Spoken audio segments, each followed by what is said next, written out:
Oke, welcome back to IJK Motovlog. Nah,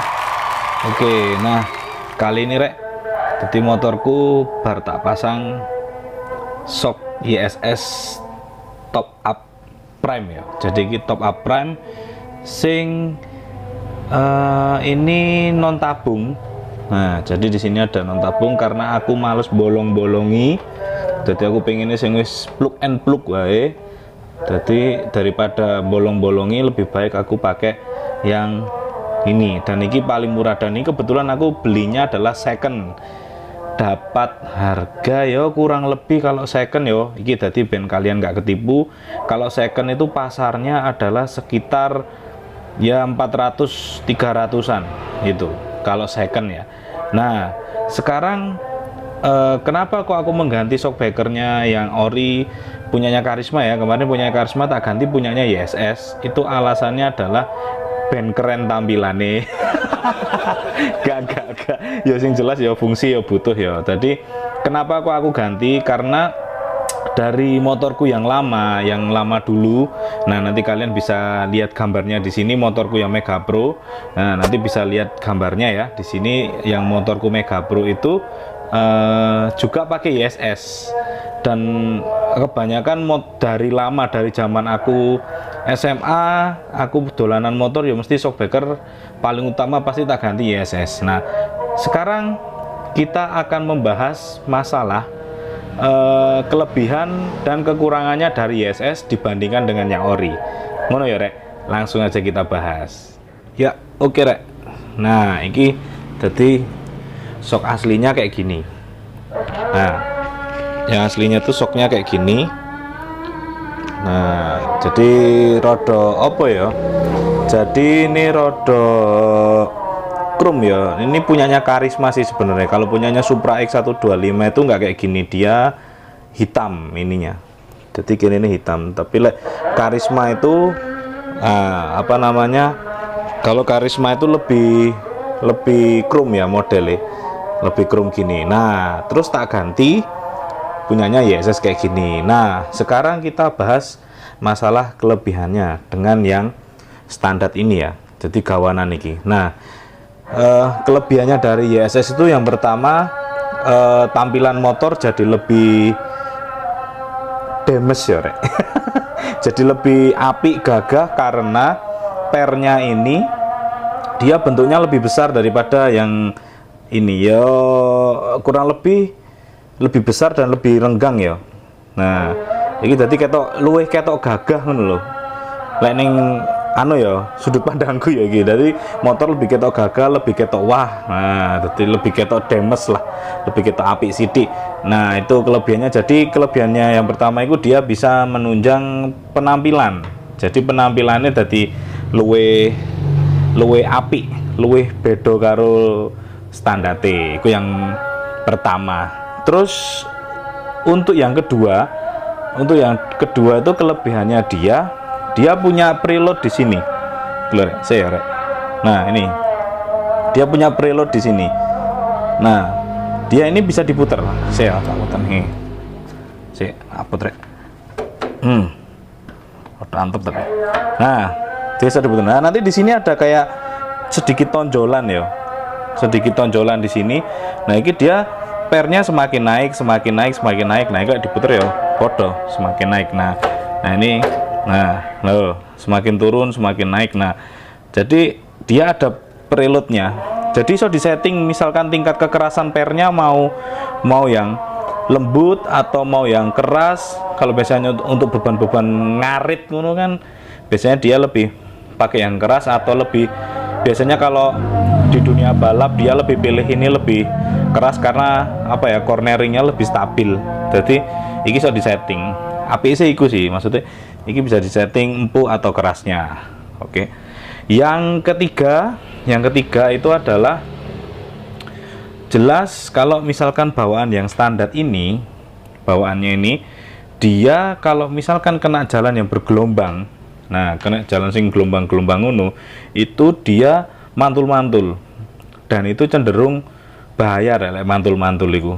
Karena misalkan kalau kecepatan 120 atau 100 ngono ya, motor mantul-mantul kan dia bakal oleng ke kanan ke kiri gitu kan. Nah kalau pakai ISS itu ribonnya dia cenderung lebih stabil, jadi nggak mantul, jadi cuman ces sekali, jadi nggak mantul-mantul gini. Kalau bawaan aslinya yang ini, yang bawaannya itu Honda, itu memang lebih ke mantul-mantul dia. Nah, jadi tingkat kenyamanan kalau dengan kecepatan tinggi, ISS lebih recommended daripada bawaan aslinya, gitu.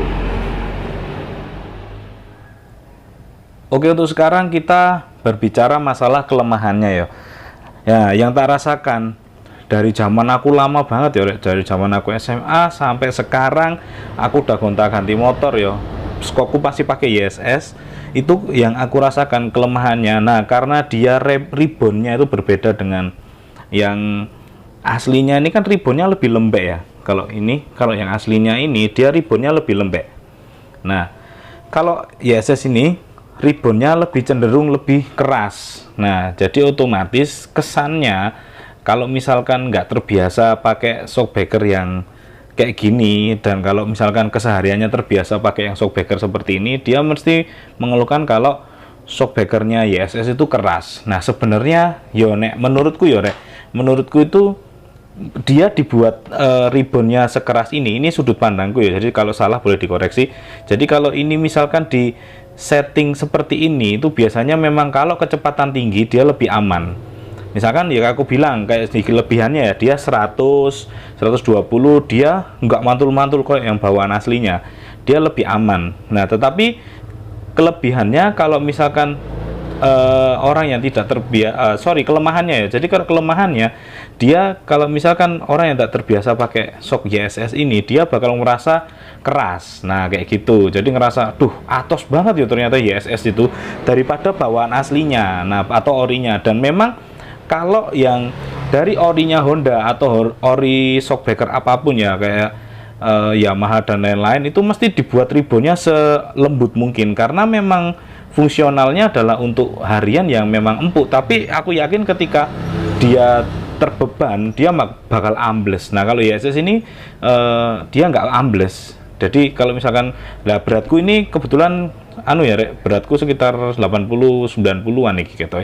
Nah istriku juga berat, anakku ya lemu, jadi kadang pakai shockbreaker yang aslinya ini, nah bawaan ini kalau kena jeglongan dia ambles. Jadi ya gawanan aslinya memang gitu, ribbonnya seperti itu. Kalau ISS dia lebih cenderung seperti itu. Jadi kalau misalkan dia sudah lembek ISS-nya, dia berarti cenderung lebih empuk. Tapi itu harus dipertanyakan kalau lembek itu berarti harus dipertanyakan. Untuk kelemahan yang kedua adalah, ini sepengalamanku, tapi berbeda-beda dengan pengalaman yang lain.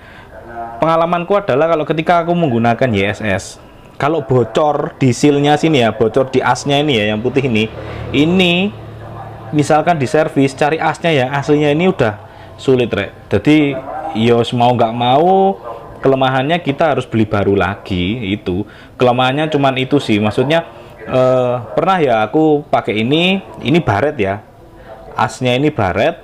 Kalau cuman karet-karetnya sih masih bisa, tapi kalau asnya ini baret, nah itu misalkan tukang shockbreaker dia cari orisinilnya yang ukurannya hampir sama seperti ini, itu sulit karena mereka mengeluhkan kalau asnya ISS itu lebih besar dari as standarnya. Tapi zaman aku pakai Mega Pro, bawaannya Mega Pro itu asnya itu lebih kecil daripada ISS. Jadi otomatis ya mungkin cari spare partnya memang cukup susah, dan kebetulan aku cari di online shop itu juga susah untuk cari asnya ini. Jadi mau nggak mau kita harus beli lagi beli lagi. Dan jalan ninjanya adalah, atau opsionalnya adalah, kalau misalkan nggak mampu beli baru, beli second tapi golek sing barangnya semulus iki Jangan lupa kalau beli second dicek ya untuk asnya ini terus bocor apa enggak, terus bentuknya fisiknya utuh atau enggak. Nah itu harus dicek ya. Oke, sedikit tips untuk kalian yang ingin membeli shock ISS. Kalau misalkan mau beli second ya, sedikit tipsnya adalah yaitu kalau yang serinya top up atau top prime itu hampir sama. Kalau top up itu dia di sininya kayak modelnya kayak apa ya, koyo apa ya, Tiger apa Mega Pro dia ada kayak adjustnya gitu, tapi kalau top frame dia langsung diputer pakai tangan aja bisa. Nah itu kalau misalkan membeli shockbreaker YSS yang serinya top up atau top prime itu, kalau untuk tahun 2023 sekarang secondnya itu kisaran harga 400 sampai 300 lah ya, paling murah 200 itu kondisionalnya mungkin wis ya 1000 banding 1, tapi ada gitu. Nah terus yang kedua, ini ada asnya, ini dicek secara teliti dan detail, dicek jangan sampai ada yang baret. Kalau baret itu berarti wis bahaya lah, bahayanya dalam artian nanti dipakai 2 bulan 3 bulan 4 bulan pasti bocor, karena ini ada baretnya, terus nanti bisa ngerusak sealnya di dalam sini gitu. Nah kalau aku carinya ya ini asnya bagus, pirnya ini utuh juga. Nah ini tipsnya juga, pirnya ini harus utuh ya, nek dapat barang second ya, kalau enggak paling enggak ya mulus lah rek, paling enggak ya meskipun mulusnya enggak 100 ya paling ya sekitar 85% itu wis apik banget. Terus ini cari asnya, ini cari as ya apa ya gitu, pokoknya ngisoran iki ya golek sing wis mulus, sing gak karatan. Biasanya kebanyakan top up prime itu sininya karatan kalau nggak dirawat, karena ini besi ya. Kalau aku biasanya tak rawatnya pakai WD-40, digosok aja pakai tangan gini, nanti dilap biasa, nah kayak gitu. Nah semacam itu. Jadi kalau cari misalkan ini mau cari second ya sekitaran harga 300 sampai 200. Tapi kalau barunya, kalau nggak salah kemarin aku beli punyanya temenku Shogun itu Black Edition, itu harganya sekitar 700.000. Tapi katanya sing iki katanya ya sekitar hampir 500-an lah katanya ya. Karena aku kalau YSS tuh beli baru cuman tak pakai di Vario tok. Kalau yang kayak Mega Pro, kayak ini, kayak apa namanya, kayak motor-motorku yang dulu Supra itu belinya selalu second, dan kebetulan ya untungnya dapat barangnya barang yang bagus begitu guys.